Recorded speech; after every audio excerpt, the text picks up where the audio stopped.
Hi hello నమస్తే welcome to the 9 news Telugu channel.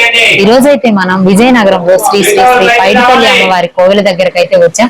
అమ్మవారి యొక్క విశిష్టత అలాగే అంటే పూజలు గాని ఉత్సవాలు గాని ఏ విధంగా చేస్తారో అన్ని కూడా ఇక్కడ ఉన్నటువంటి సిరిమాలని మీద కూర్చునేటువంటి పంతులు గారిని అడిగి అన్ని కూడా తెలుసుకున్నాం. నమస్కారం పంతులు గారు. నమస్కారం అమ్మా.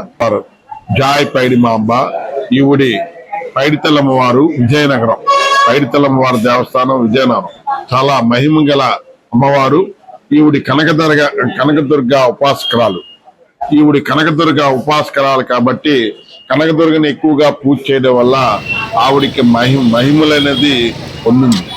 పూర్వం 1757లో పెద్ద విజయరామరాజు గారి చెల్లెలే ఈ చిన్నారి పైడితల్లమ్మవారు. ఈవిడి కనకదుర్గ ఆశీస్సురాలు కాబట్టి ఆవిడ యొక్క మహిమలు పొందింది కాబట్టి అన్నగారు ఏ యుద్ధంకి వెళ్ళినా హారతిచ్చి తిలకం దిద్దేది. అన్ని యుద్ధాలకు కూడా జయమైపోయింది. కానీ బొబ్బుల యుద్ధం అనేది జయం అవ్వలేదు.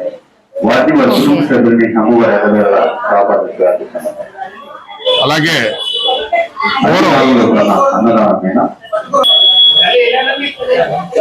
ఈ అమ్మ పూర్వం ఈ విజయరామరాజు గారు విజయనగరం పరిపాలించిన తాండ్ర పాపారాయుడు గారికి బొబ్బులు పరిపాలించిన తాండ్ర పాపారాయుడి బొబ్బుల యుద్ధం. ఆ యుద్ధమే ఈ అమ్మవారు ఉద్భవించారు. అయితే పూర్వం మన సంపదంతని కొలగొట్టడానికి బ్రిటిష్ వారు లండన్ ఆయన బుస్సి అని పరిపాలధ్యక్షుడు ఇక్కడ విజయరామరాజు గారికి నూరు పోస్తారు. నూరు పోస్తే బొబ్బులని మనమంతా కళ్ళ కొడితే మనమంతా ఇచ్చిన అవ్వచ్చనిచ్చి ఆయనకి నూరు పోస్తే పైడితల్లమ్మవారు కాబట్టి ఆవిడ చెప్తుంది ఇది అనార్థం, ఈ యుద్ధం చేయడం వల్ల మనం నష్టపోతామని అన్నగారికి చెప్పిన ఆయన వినరు. కాకపోతే ఆ యుద్ధానికి కూడా హారతిచ్చి తిలకం దిద్దుతారు ఈ అమ్మవారు. కానీ మార్గ మధ్యలో ఆయన చనిపోవడం జరుగుతుంది విజయరామరాజు. అది వినక ముందే ఈవిడి గుర్ర బగ్గి నుండి ఆవిడి ఈ యొక్క పెద్ద చెరువులో ఆవుతి అయిపోద్ది. ఆవిడి శిలగా మారిపోతారు చెరువులో పడిపోయి. ఆ పెద్ద చెరువులో నుండి అప్పలనాయుడు గారని పతివాడ అప్పలనాయుడు గారని ఆయన ఆలనా పాలన చూసిన అమ్మవారికి సలహాదారుడు. ఆయన కల్లోకి వచ్చి నాకు విగ్రహం వెలికి తీసి పూజలు చేయమని ఆవిడ ఆజ్ఞాపిస్తుంది. అలాగే జాలర వాళ్ళ సాయంతో ఆ పతివాడ అప్పలనాయుడు గారిని పశ్చిమ భాగాన్న ఇప్పుడున్న రైల్వే స్టేషన్ ఎదురుగా ఉన్న అమ్మవారు వనంగుడి పూర్వం అది దట్టమైన అడవిలో ఆవిడ్ని ప్రతిష్ఠిస్తారు. ఆ ప్రతిష్ఠ చేయడం వల్ల అక్కడ ఆలనా పాలన అనేది ఉండేది కాదు. విజయనగరం ప్రజలకి కలరా వ్యాధులు, తర్వాత రాజులు విచ్ఛిన్నం జరిగితే మళ్ళీ పతివాడ అప్పలనాయుడు గారే ధ్యానం చేసి మళ్ళీ ఎందుకమ్మా ఈ అనర్థాలు అనంటే మళ్ళీ నాకు చదురుగా ఏర్పాటు చేసి ఉత్సవాలు చేయమని ఆజ్ఞాపన చేస్తారు. కోట శక్తిగా ఆవిడ్ని కనకదుర్గ రావి చెట్టు, మర్రి చెట్టు, వేప చెట్టు కింద ఆవిడ్ని ఆ ప్రతిమ తెచ్చి ఇక్కడ ఈ చదురుగుడి దగ్గర ప్రతిష్ఠిస్తారు. అది కూడా ఆనవాయితీగా జరుగుతుంది. అలాగే ఈ కలరా వ్యాధులు ప్రజలందరూ విచ్ఛిన్నం అయిపోతే ఈ అప్పలనాయుడు గారే ఈవిడ కనకదుర్గ ఆశీస్సురాలు కాబట్టి ప్రతి సంవత్సరం కూడా విజయదశమి వచ్చిన తర్వాత వచ్చే మంగళవారం నాడే తీర్మానోత్సవం. అన్ని దేవాలయాలకు కూడా గరుస్తంభాలు ఉంటాయి. కానీ ఈ పైడితల్లమ్మవారి దేవస్థానం మాత్రం గరుస్తంభం ఉండదు. ఈ గరుస్తంభం ద్వారా సిరిమాన్ అనే రూపంలో 3 లంతల నుండి కోట వరకు కూడా 3 సార్లు ఎవరైతే సిరిమాన్ ఎక్కుతారో వారు విద్యలో అమ్మవారిని భావించి అది తరతరాల ముందు పతివాడ అప్పలనాయుడు గారి నుండే స్టార్ట్ అయ్యి సురభిక్షంగా తొలేలోత్సవం. ఈ తొలేలోత్సవంలో మొలకెత్తున్న ధాన్యాలు కూడా పంచడం జరుగుతుంది.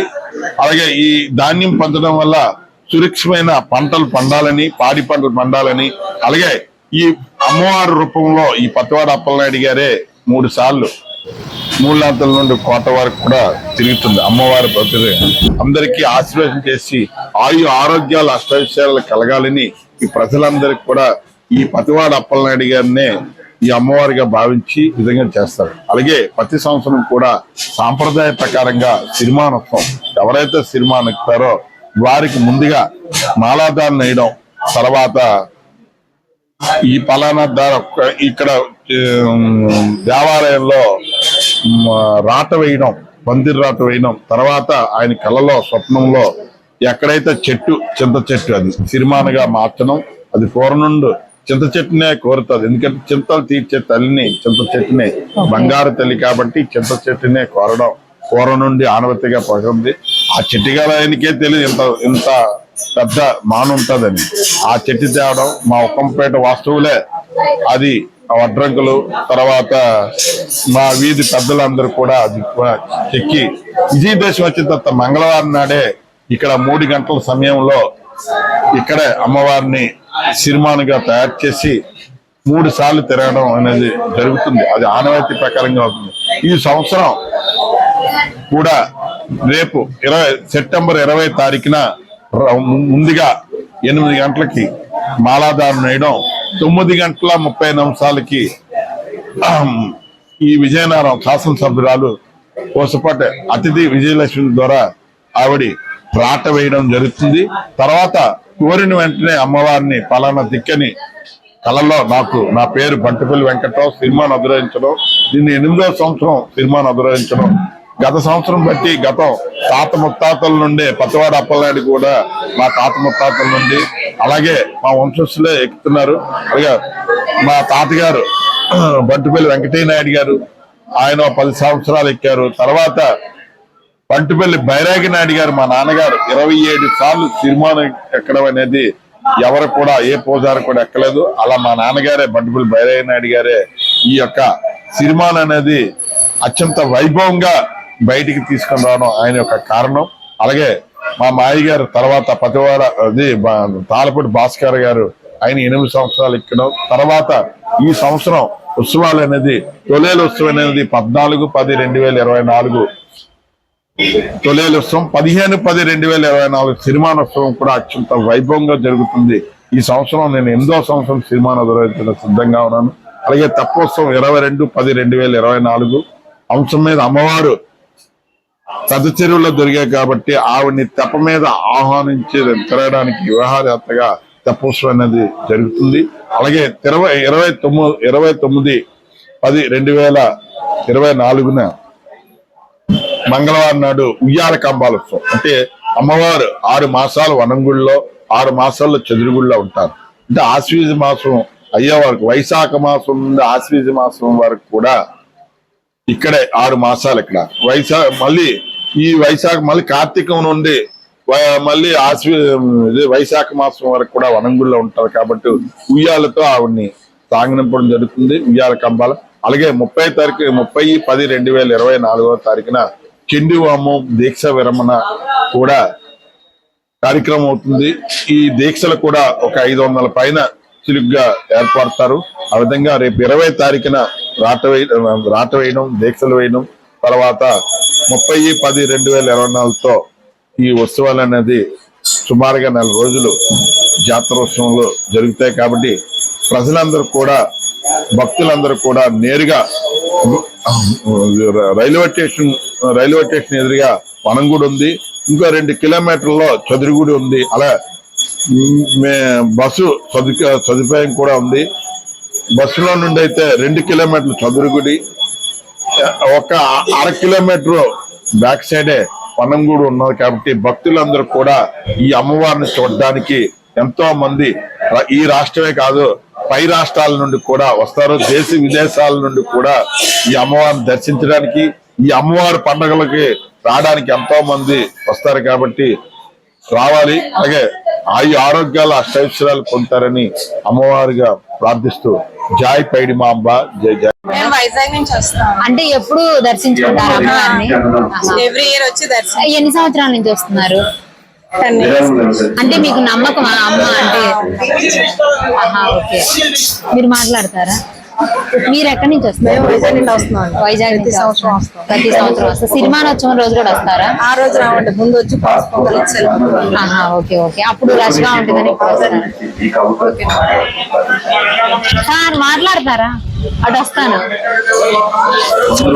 మాట్లాడతారా? అమ్మవారి గురించి మంత్రులు గారు అంటే వెళ్తాం. ఓకే.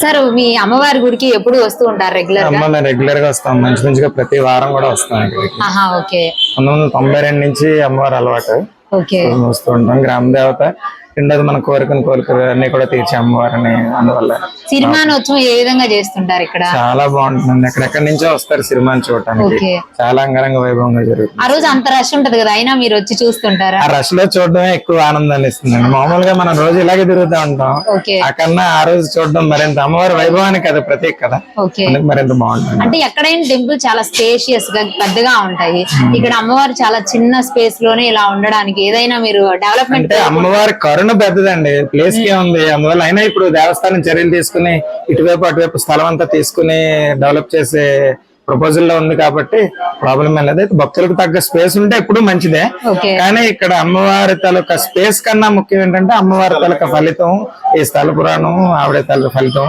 చాలా ఎక్కువ అని నమ్ముతాను. ఓకే.